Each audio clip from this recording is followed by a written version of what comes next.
बोलता हूं इसलिए कि न बोलूं तो अपराध होगा। जो मिला है उसे बांटना जरूरी है। जो मिला है उसके मिलने में ही ये शर्त है कि बांटना जरूरी है। मिल जाए और न बांटो तो कंजूसी होगी। और सब कंजूसियां माफ हो सकती हैं, लेकिन परम सत्य मिल जाए और न बांटो तो यह अक्षम्य अपराध है। यह कभी भी क्षमा नहीं किया जा सकता। ये बिना लिखा कॉन्ट्रैक्ट है, किसी कानून की किताब में नहीं।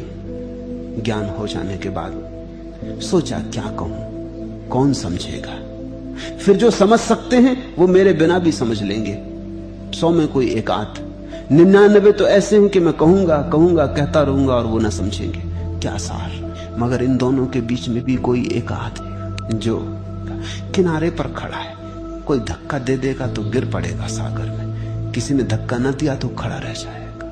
कुछ तो बहुत दूर है सागर से, आप कितनी धक्का दो वो ना गिरेंगे। गिरेंगे भी तो जमीन पे गिरेंगे, उठ के खड़े हो जाएंगे और गाली देंगे कि क्यों धक्का दिया, हम भले चंगे जा रहे थे और तुम्हें धक्का देने की सूझी। और कुछ हैं जो छलांग लगाने को तैयार ही है, उनको धक्के की जरूरत भी नहीं, वो छलांग लगा ही रहे हैं, उन्होंने तैयारी कर ही ली है।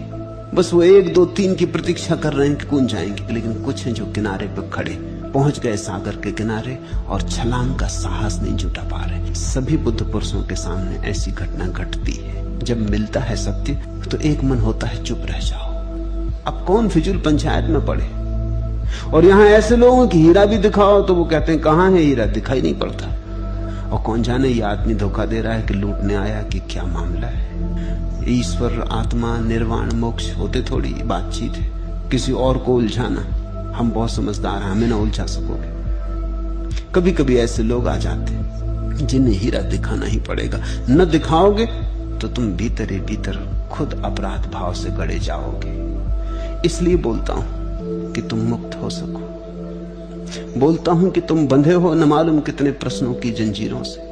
बोलता हूं कि वे जंजीरें टूट सके, किसी उत्तर की तुम्हें झलक भी दिखाई पड़ जाए, तुम्हारी आंख जरा आकाश की तरफ उठ जाए। तुम जमीन पे गड़ाए चल रहे हो जन्मों जन्मों से, तुम भूल ही गए हो कि आकाश भी है।